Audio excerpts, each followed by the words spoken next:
Welcome back, ladies and gentlemen. I'm Madals, and this is, of course, the ESL Pro Series Summer Group Stage. Catalina is going to be the host of map number 2 here, and spawning down to the lower right-hand position, representing ESC, we have the blue Terran player, GoOdy. And his opponent up to the top, the red Terran player, representing Mal Sports, none other than HeroMarine.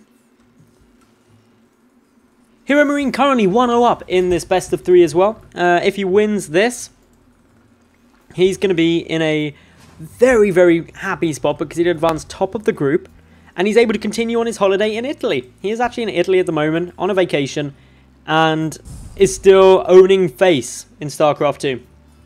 That's just how good HeroMarine is, and I am a massive fan of HeroMarine, like you have no idea.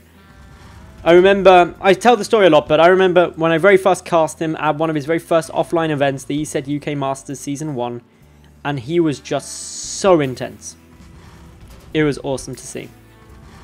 Now anyway, Refinery coming up now for GoOdy. He's gone for the Barracks into the Refinery build, so same build as before. Meanwhile, HeroMarine has opened exactly the same as well, Gas into Racks. That means he gets the earlier factory up, he can chill about a bit longer. Just very happy that he's going to be able to get down that starport nice and early. Although, arguably, it didn't really do that much for him in game number 1. So, I'll be interested to see whether it's going to be the Raven style play again or if we get a little switch up overall. Of course, Catalina is a 3-player spawn map, so the two of them going to go out on a little scouting expedition. HeroMarine, unfortunately, getting a bit wrong. Or going the wrong way, anyway. Worth noting, which way do you guys scout? I scout clockwise. Both of these two scouting anti-clockwise. I'm sure there's some kind of logical reason why you should scout one way rather than the other. But I don't know. I like clockwise. I like clockwise. Although I'm really weird. I'm right-handed and I also stir anti-clockwise. And apparently that's weird. Apparently most people stir clockwise if they're right-handed. Random bits of information. Anyway. This game of StarCraft, not too much happening. Got the factory coming down from HeroMarine. He's just chilling along the nice normal path of normalness.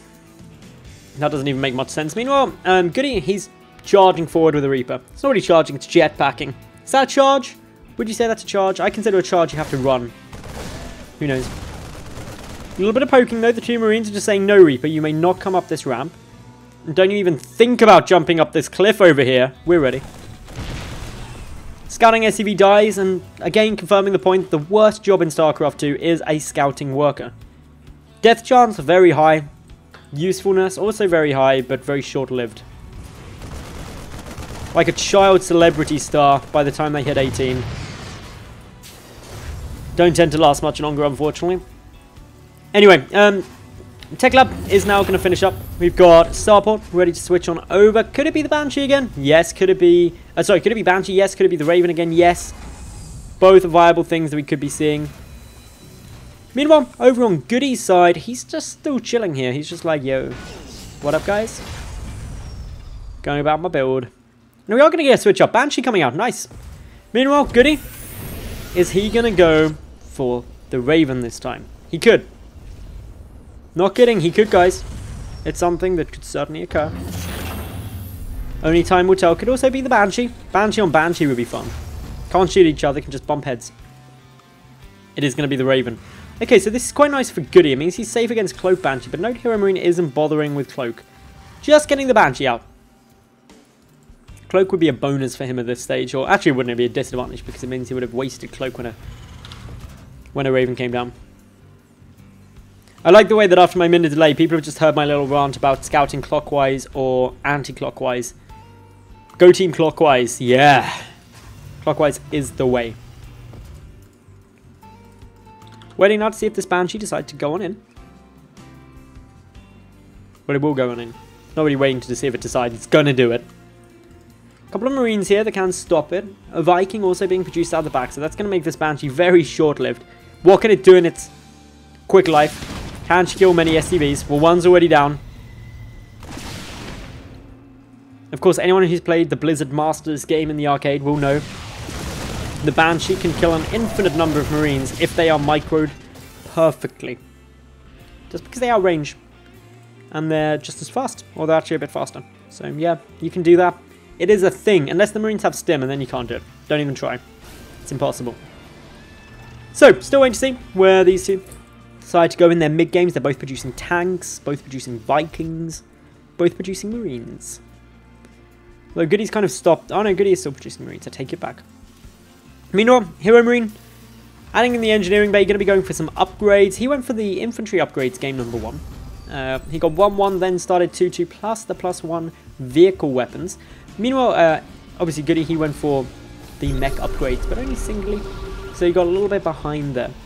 It really was the infantry, the Marauders specifically, that helped HeroMarine win that first game. He did a lot of work there. So this game, HeroMarine has been able to get ahead in terms of that natural base timing. It's not something that we saw last game. Game 1, GoOdy was the one who got the advantage there. But HeroMarine, now up in workers and also ahead in the bases, means that his economy is even better than in the previous game at this similar stage. GoOdy, on the other hand, though, advancing forward. And this is almost a complete role reversal. It's going to be a defensive HeroMarine up against an aggressive GoOdy, which is a bit of an oxymoron. Aggressive GoOdy is not something that you often hear said. Usually GoOdy is just chilling there, waiting it out, hoping that the game continues on for what seems like eternity. Forward goes GoOdy now. Trying to trade through here, but going into a siege tank position of HeroMarine comes off a heck of a lot worse. His Raven goes down as well. That's frustrating. A single PDD is there, but the Banshee is still alive. There's a couple of Marines. They're going to be trying to take out that Banshee. It's going to be quite close. Looks like the Banshee going to continue chase. This is a brave move. Very, very brave. Gets another Marine. Going to take them all out. Okay, so Banshee just survives. Just 16 HP. Needs to get repaired up. Go home, Banshee. Go home. No, that isn't your way home, Banshee. Don't do it. You're going to die. You're going to die. Oh, silly Banshee pilot. Anyway. Waiting to find a little avenue for attack. These tanks are going to siege up. And they can actually reach that factory. Ooh. Ooh, I say curiously. And if it lives, it's just going to get taken out. If nothing else, it doesn't matter if this factory isn't killed. It takes over tech lab, prevents it producing any more tanks, giving an advantage to HeroMarine. That Banshee. Banshee, I told you would die. Look what you've gone and done now. You've died. You should have gone home and repaired up. Silly Banshee. Anyway, GoOdy. Losing some production. Had to switch his barracks off there. Well, was the barracks actually there in the first place? It must have been. Interesting. Vikings trying to come forward for GoOdy. He loses one of them. The air superiority going to be coming through for HeroMarine there. He takes out both of GoOdy's Vikings. That's actually a really nice pick-off. Air superiority is important, and it may seem a bit crazy when a lot of the tank game comes into it. And the reason for it is because the Vikings can then get closer to the tanks to grant vision. They also grant high ground vision.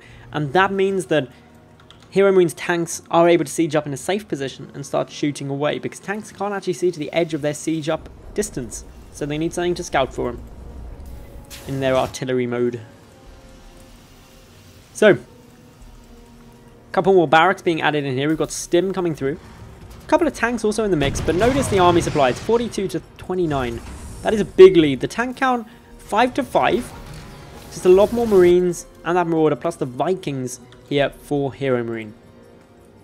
HeroMarine adding the +1 infantry weapons. No sign of any upgrades other than the Infernal Pre-Igniter yet for GoOdy. So, HeroMarine just actually getting in a really solid spot. HeroMarine's also got these two medevacs. He's actually going to elevator up a couple of tanks into his opponent's base. And this is going to be a very hard position to breach. Like, really hard. He can't really come from the ground because of all these Marines and these tanks here. Could very well end up... Well, he's going to lose that tech lab. That's a bit unfortunate for him. Vikings still trying to get in a strong position. One goes down. That gives GoOdy air superiority now. The Marines need to get loaded up. They need to get back up over here. Quickly dropping on down. Vikings, of course, taking a little bit of damage. Scans coming out. Trying to engage these tanks. GoOdy knows he needs to hold this and fast. The two tanks on the low ground dishing out a lot more damage to these up onto the high ground as well. Forcing a couple of SCVs to be killed. Two tanks still survive up on high. A couple of infantry units pushing on through. Trying to pick up a few more SCVs. We've only got two just chilling here, but a tank going to be able to pick those off relatively quickly. Unless, of course, the Marine continues on hiding. It didn't. Behind this HeroMarine, he's got his third base up and running. He's adding in 2 additional gases now. Still, HeroMarine pushing him with a few more units. He's been able to kill 17 workers so far, giving him an absolutely massive advantage in terms of the worker count.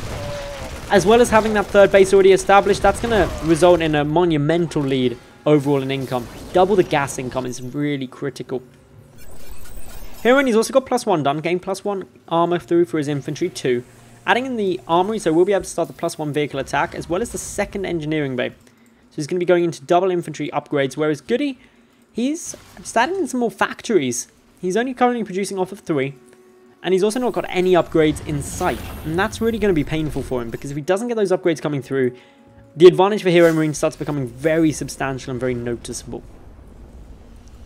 Third base getting attempted now by GoOdy. Oh, does that get seen? HeroMarine, does he see it? He does. He knows that that's coming over. Pushing up the ramp and just thinks that he can go for it. And the tanks aren't sieged. That is a big misstep by GoOdy, not sieging those tanks up. Even the ones on the high ground not there. GG is cooled. Not a chance. HeroMarine is able to advance top of this group. 2-0 up against GoOdy, 2-1 up against Golden. Congratulations to him.